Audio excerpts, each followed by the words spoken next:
guys, so just going to create a similar technique to this artist that we have here.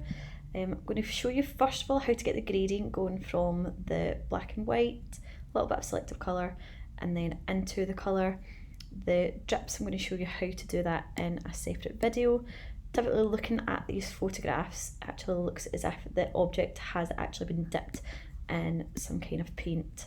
So the drips are actually there physically and the two images have been popped together, or they might have just say for example you would shoot it with the banana, dip half of it or a third of it in the paint, you can photograph as it is, and then you can edit this kind of black and white effect in post. So that's one way you can do it. So it might be that you have to do this part as a separate photo shoot in order to create that really nice effect. I'm going to show you how to get the gradient effect with a little bit of the selective colour today. So first thing I am going to do is, with this image here, originally it was landscape, so I have opened up a new file. So I've just went to File, New, I have made it an A4 and I've just dragged my image in.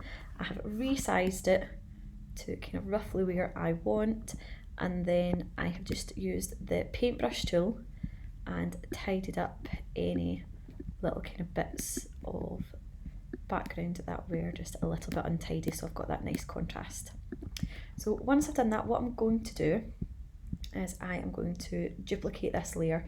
So in order to do that, I've got my layer selected.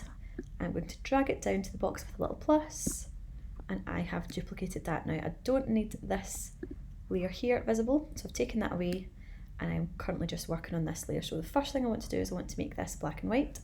So I'm going to go just underneath my layers to the little half grey, half white circle and change it to black and white. Then I want to have a little look at my brightness and contrast. This is where you can play around with those highlights. I want to increase the contrast, picking up that detail in the kind of leaf a little bit more. So what I need to do now is I need to merge these layers together. So I only want to merge my brightness and contrast, my black and white, and my kind of copied layer.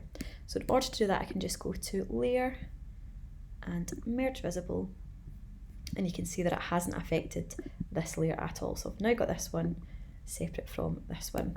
Depending on what you want to be in colour, you can kind of play around with this next part here. So say for example I'm trying to get that kind of gradient going from black and white.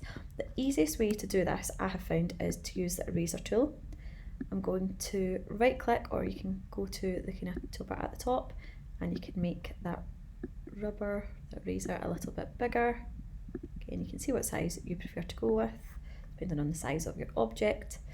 And then from there it is the opacity. So originally it'll be 100%. You want to take that down, and this is something that you can experiment with.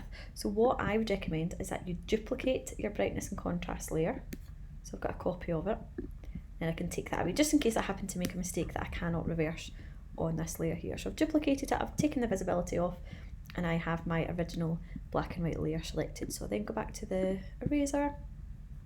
Depending on the area that you want to rub out, all you have to do is click and drag. Now you can see with one swoop it's slowly but surely starting to take that colour out. Obviously at the minute I've got quite a harsh line, so what I want to do then is take my opacity down even more.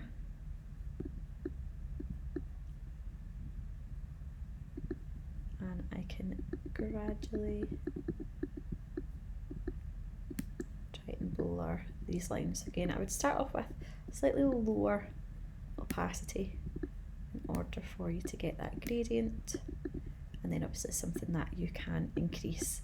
Having duplicated it just in case I happen to make any mistakes that I can't take back, and then I can always revert back to my original. So this is the kind of effect that you have. Obviously you can see that it has started to take away this part of my leaf. If I want that to be completely bold and in colour, I'm going to increase my opacity right up. I'm going to reduce the size a little bit, and I'm going to zoom in, so Command plus, and I can, with my eraser that a little bit smaller, be very selective in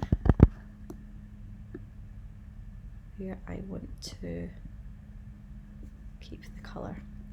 Again, you can obviously spend a lot more time on this than I am. So again, you can control the size of your rubber, you can control the flow or the opacity, so how much of your image it is removing.